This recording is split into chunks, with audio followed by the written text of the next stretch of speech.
বীরভূমের সিউড়ি থানার অন্তর্গত কেন্দুয়া পঞ্চায়েতের গোপালপুর গ্রামে খেলাকে কেন্দ্র করে তৃণমূলের দুই গোষ্ঠীর সংঘর্ষ। একে অপরকে লক্ষ্য করে ব্যাপক ইট বৃষ্টি হয় বলে অভিযোগ। বাস দিয়ে ভাঙচুর চালানো হয়, একে অপরের সঙ্গে মারধর করা হয়। আজ একটি খেলাকে কেন্দ্র করে উত্তেজনা ছড়ায় শেখ জালাল উদ্দিন গোষ্ঠীর লোকজনের সাথে স্থানীয় পঞ্চায়েত সদস্য রওশনারা বিবির লোকজনের অশান্তি। স্থানীয় সূত্রে জানা গিয়েছে, রওশনারা বিবি সিউড়ি 2 ব্লকের সভাপতি নুরুল ইসলামের অনুগামী। জানা গিয়েছে, এক পক্ষের অভিযোগ স্থানীয় পঞ্চায়েত সদস্যের লোকজন রওশনারা বিবির লোকজন অন্য গোষ্ঠীর ওপর চড়াও হয়। অভিযোগকারীদের দাবি, পঞ্চায়েত সদস্য এলাকায় যে কোনো সরকারি কাজে টাকা নিচ্ছে, তাই অপর গোষ্ঠী প্রতিবাদ করায় এই বুথ পরিচালনার জন্য কমিটি তৈরি করা হয়। তার জন্য পঞ্চায়েত সদস্যের লোকজন এসে অশান্তি করছে, মারধর করেছে। যদিও পঞ্চায়েত সদস্যের লোকজনের পাল্টা দাবি, ওই পক্ষের লোকজন ইচ্ছে করে অশান্তি পাকাচ্ছে, ওই পক্ষের লোকজনই বরং এসে মারধর ভাঙচুর করেছে। নতুন করে যাতে উত্তেজনা না ছড়িয়ে পড়ে সে কারণে ঘটনাস্থলে উপস্থিত সিউড়ি থানার বিশাল পুলিশ বাহিনী। ঘটনায় 10 থেকে 12 জন ব্যক্তি আহত হয়েছেন।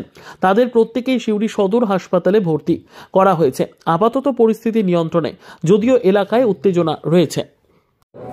আমরা খেলার জন্য আয়োজন করেছিলাম, তো খেলার জন্য দিদির দিকে ইনভাইট করেছিলাম। তারা শুনে কিছু লোককে, কিছু ছেলেকে মারধর করিনে, তাদেরকে হট্টগোল করিনে আমাদের অপর অত্যাচার করলো। যেমন আমার বিনা কারণে আমার মাথাটা ফাটিয়ে দিল। কার লোকজন? দিলীপের লোক। আপনারা কোন গোষ্ঠী? আমরা নিরপেক্ষ, আমরা গ্রামের সদস্য, মানে খেলা দেখতে গেছিলাম। কোন দল করেন? দল করেছি, টিএমসি দল করেছি, যেহেতু বর্তমান গ্রামের টিএমসি। যারা মারলো তারা কোন দল করে? তারা টিএমসি করে। তাহলে এরকম হওয়ার কারণ কী করে বলবো? দিন খাই, আমরা কী করে বলবো? আপনারা কাদের ইয়েতে চালান? আমি কারোরই বিরুদ্ধে নেই, আমার দিন আনি দিন খাই। খেলা দেখতে গেছিলেন? খেলা দেখতে গেছিলাম, সেই সময় হামলা হয়। হ্যাঁ। আপনার বাড়ি কোন পাড়ায়?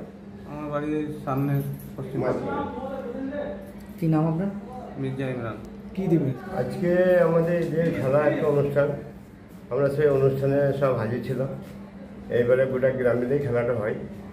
তো কিছু নুরুলদার দুষ্কৃতি মদ ভাঙ খেয়ে এসে আমাদের তো আমাদেরকে এসে হঠাৎ করে মারধর আরম্ভ করে, বলে খেলা করতে দেবো না গ্রামে, খেলা হবে না আমাদের নেতৃত্বের কাছে। আর আমরা তো সব একই গ্রুপের লোক। ওরা কোন দল করে? ওরা নুরুলদার দল করে, আমরা বকুলদার দল করি। কেষ্টদার, আমরা কেষ্টদার দল করি। সেই কারণে কি মারধর? ওই কারণেই মারা হয়। যারা মারধর করলো তারা কোন দল করে, মানে কাদের ইয়েতে চলে? আপনারা তো বললেন নুরুলের দলে চলে, আমরা কেষ্টদার চলি। কি কারণে মারধর? মানে কি কেষ্টদার? ওদের তো কিছু বুঝতেই পারলাম না কি জন্য। ওরা মদ ভাঙ খেয়েছিল, তো ওদের সকাল আমাদের 8টার সময় নামাজ হয়, নামাজের পরেই ওরা ওই মদ ভাঙ খেতে আরম্ভ করেছে বা খেয়েছে, দিয়ে সুস্থভাবে খেলাটাকে এইভাবে ভঙ্গচঙ্গ করলে। তারা বলছে যে ওইখানে একটা পুরনো খেলা তারা আগে থেকেই চালু করে আসছে, আপনারা নতুন করে খেলা একটা চালু করেছেন, সেই জন্য কি? খেলা ওইখানে গ্রাম থেকেই হয়, একই জায়গাতেই খেলাটা হয়। আর গ্রামে খেলার পজিশন ওই একটাই জায়গা। কি নাম আপনার? আমার নাম মির্জা আলী হোসেন। বাড়ি? বাড়ি গোপালপুর। গোপালপুরে কোন পাড়া? গোপালপুরে মাঝপাড়াতে খেলা হয়, ঈদের খেলা, ঠিক আছে। তাই এবছর মানে দিলীপ যে মেম্বার ছিল তাকে আমাদের গ্রাম থেকে বরখাস্ত করেছে, মানে প্রধান সাহেব, মানে ব্লক সভাপতি সবাই, ঠিক আছে। ও আপনার দেখছে যে সুযোগ পেয়েছে। আগে কিছুদিন আগে একবার মারধর করেছিল আমাদের এই লোককে, বুঝতে পারলেন? খেলা মানে কারেন্ট চলে গেছিল, ইলেকট্রিক ডিপার্টমেন্টের লোক এসে কাজ করছিল কারেন্টের, যে তারপরে আমাদের এইখানে মানে 5-6 জন বসেছিল খেলাটা, তখন কারেন্ট চলে গেছে, বন্ধ। এরা আপনার এখানে 10-12 জন মাতাল, মানে ওরা এভরিডে মানে নেশা করে থাকে, ব্যাগড়া খায়, মদ খায়। আর আমাদের মেম্বারই ব্যাগড়া খায়, পয়সা দিয়ে ব্যাগড়া খায়। ওর মানে আশেপাশে ঘুরে বেড়াবে আর কি, দালাল, বুঝতে পারছেন তো? আমি ডন, আমার পেছনে এরা ঘুরে বেড়াবে। আজকে আমাদের লোক ছিল না, 5 জন ছিল, মানে এরা যত বেড়েছে ইটের বৃষ্টি ঢালা আর হোসতে ছুটি যে লাঠি বাড়ি কতজন আহত? 7 জন আহত হয়েছে, 7 জন তারা কোথায় এখন? এখন হসপিটালে। আর এখানে পুলিশ এসেছিল?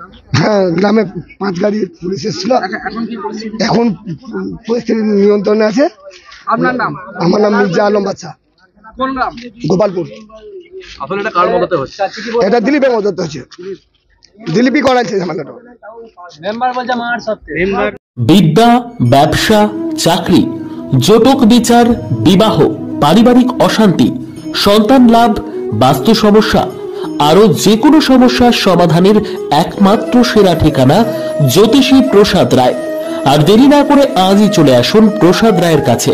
আমাদের ঠিকানা 5A/23 Sepco township, B zone, Durgapur, 713205। Phone number 7407250555, 9064620441, 8967696309।